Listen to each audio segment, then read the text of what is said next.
नमस्कार दोस्तों, स्वागत है आपका पैसोनॉमिक्स चैनल के ऊपर। दोस्तों, आज की वीडियो में हम एंजल वन का ये जो एप्लीकेशन है एंजल बी, जो कि सिर्फ म्यूचुअल फंड के लिए बना है, उसमें आप म्यूचुअल फंड किस तरीके से बाय कर सकते हैं, एसआईपी किस तरीके से कर सकते हैं, इसके बारे में डिटेल जानकारी देखने वाले हैं। तो इसके लिए आपको एंजल वन का ही पासवर्ड यूज़ करना होता है, या तो आप आपका मोबाइल नंबर या फिर जीमेल जहाँ से आपने एंजल वन का अकाउंट ओपन किया है, वही आप यूज़ कर सकते हो।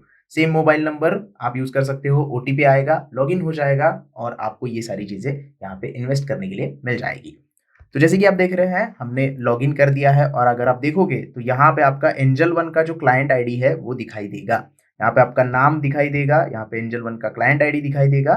तो सेम आईडी आपका यहाँ पे इस्तेमाल होता है, यानी कि सेम मोबाइल नंबर से आप लॉगिन कर सकते हो। तो लॉगिन की प्रॉब्लम तो सॉल्व हो गई, अब चलते हैं इन्वेस्टमेंट की तरफ। अब सबसे पहले पेज पे आपको यहाँ पे पोर्टफोलियो दिखाई दे रहा है। अभी मेरा ज़ीरो है, मैंने कोई भी इन्वेस्टमेंट नहीं की है, पहली बार कर रहा हूँ, आपको भी दिखा रहा हूँ, तो पता चलेगा कि किस तरीके से यहाँ पे प्राइस आती है। पोर्टफोलियो में अगर आपने कोई इन्वेस्टमेंट कर रखी है एसआईपी में, म्यूचुअल फंड में, तो वो आपको वैल्यू दिखेगी यहाँ पे, और कितनी सेविंग हो रही है, कितने पैसे आपने अर्न किए। अगर आपको विड्रॉल करना है तो यहाँ पे आपको ये स्वाइप करना होता है, अगर इन्वेस्ट करना है तो यहाँ पे स्वाइप करना है।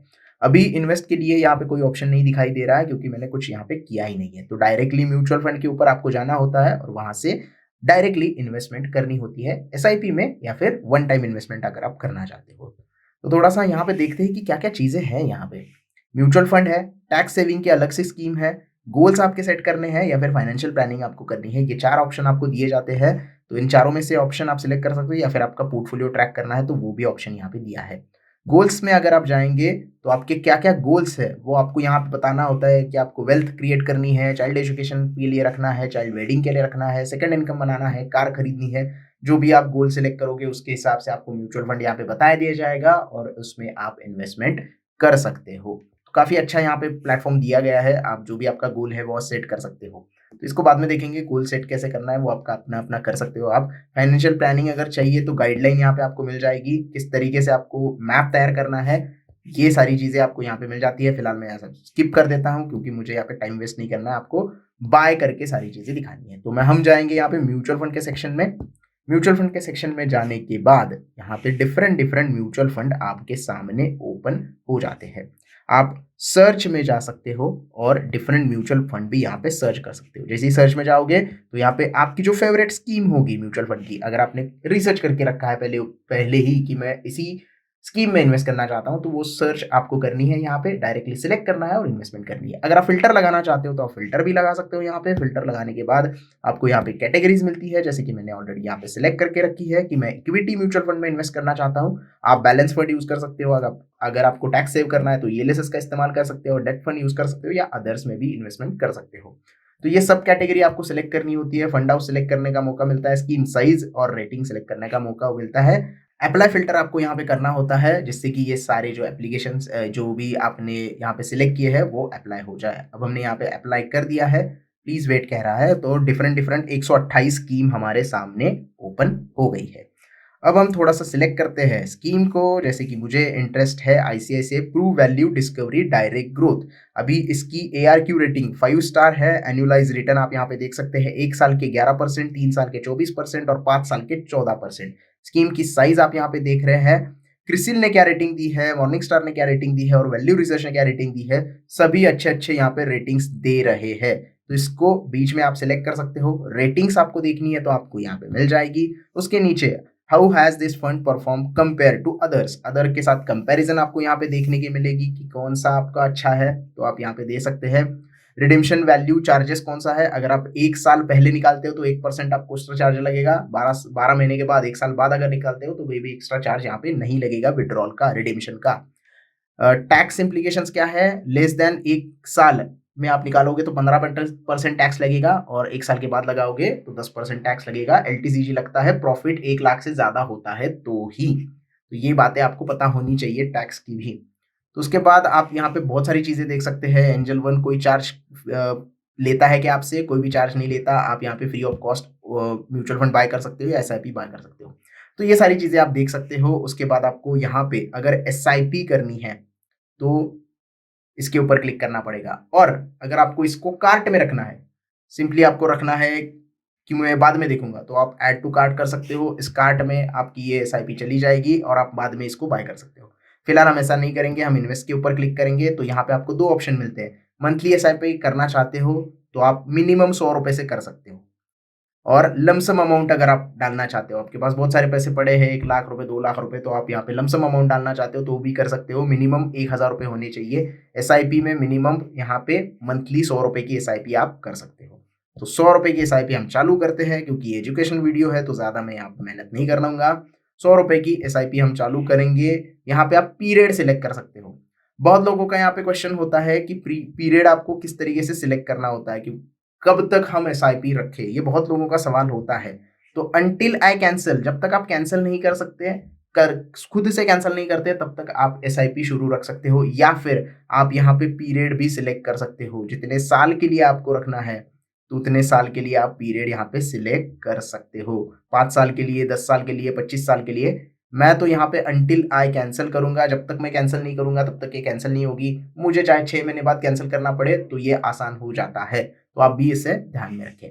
अब हम चलते हैं प्रोसीड की तरफ। हम यहाँ के करेंगे प्रोसीड। प्रोसीड करने के बाद आपको सारी चीज़ें यहाँ पे पूछी जाती है। सबसे पहले तो कितनी अमाउंट आप इन्वेस्ट करना चाहते हो, हम मिनिमम करेंगे, शुरुआत में ज़्यादा रिस्क नहीं लेंगे।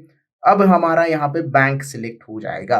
फिलहाल तो मैंने यहाँ पे 2 बैंक ऐड किए हैं, एक मेरा ये बैंक है और दूसरा ये बैंक है। आप किस बैंक में से ये पैसा कट करना चाहते हो, ये आपसे पूछा जाता है।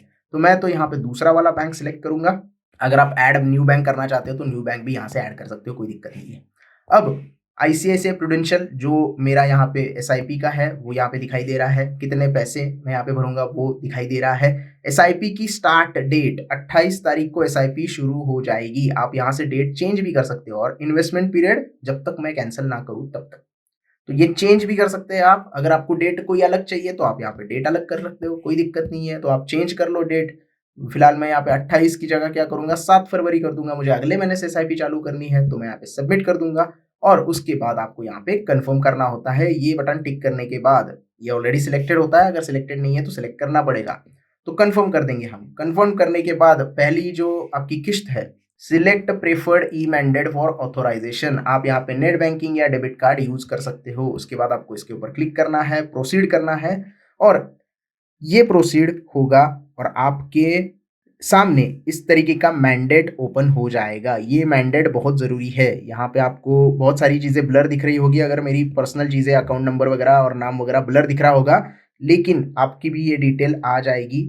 मैंडेट डिटेल्स आपके यहाँ पे आ जाते हैं, और यहाँ पे आप देख रहे हो कि मैक्सिमम अमाउंट जो है मैंडेट डिटेल्स की 50,000 है, on as on when presented, मतलब ये प्रेजेंट होनी चाहिए, या फिर इतनी होनी चाहिए, ऐसा नहीं है। आपके बैंक में इतने पैसे ही होने चाहिए तभी आपकी एसआईपी शुरू होगी, ऐसा कुछ नहीं है यहाँ पे। उसके बाद आप यहाँ पे सिलेक्ट कर सकते हो कस्टमर डिटेल, जो कि आपको ब्लर दिख रहे होंगे, और आप डेबिट कार्ड या फिर नेट बैंकिंग से वेरीफाई करना चाहते हैं तो ये कर सकते हो आप। तो हम यहाँ पे नेट बैंकिंग करेंगे, क्योंकि डेबिट कार्ड अभी हमारे पास यहाँ पे अवेलेबल नहीं है। तो इसको सिलेक्ट करना है और सबमिट करना है। सबमिट करने के बाद अब यहाँ पे जो प्रोसेस हो रही थी, वो प्रोसेस को कैंसिल करके हम फिर से यहाँ पे पेज पे आए हैं। ट्रांजैक्शन डिटेल्स में हम गए हैं, तो हमें यहाँ पे पता चल रहा है कि हमारी ऑर्डर जो है वो प्लेस हो गई है। अब ये प्रोसेसिंग में जाएगी। यहाँ पे लिखा है कि order will be send to fund house for processing on 23rd of January, यानी कि आज से 3 दिन बाद। आज की डेट है 20 तारीख, 20 जनवरी आपको यहाँ पे दिखाई दे रही है, और ये 23rd को प्रोसेस होगी। तो ये शायद इनका थोड़ा सा लेंदी प्रोसेस मुझे लग रहा है, और एसआईपी मेरी रजिस्टर हो जाएगी 24 तारीख को। यानी कि आप आज बाय करते हो तो आज की डेट पे बाय नहीं होगी, वो 24 तारीख तक प्रोसेस करेगा, ऐसे यहाँ पे लिख के आ रहा है, जो कि मुझे थोड़ा अजीब सा लग रहा है। रेफरेंस नंबर आपका यहाँ पे दिखाई दे रहा है, बैंक का कुछ यहाँ पे आया नहीं है, क्योंकि आपकी अभी तक ये प्रोसेसिंग में है। तो ये जैसे ही प्रोसेस हो जाती है, तो मैं आपको यहाँ पे एक स्क्रीनशॉट दिखा दूंगा कि ये प्रोसेस हो गई है, और आपको समझ में आ जाएगा कि किस तरीके से ये प्रोसेस कंप्लीट होता है और एसआईपी हमारी रजिस्टर होती है।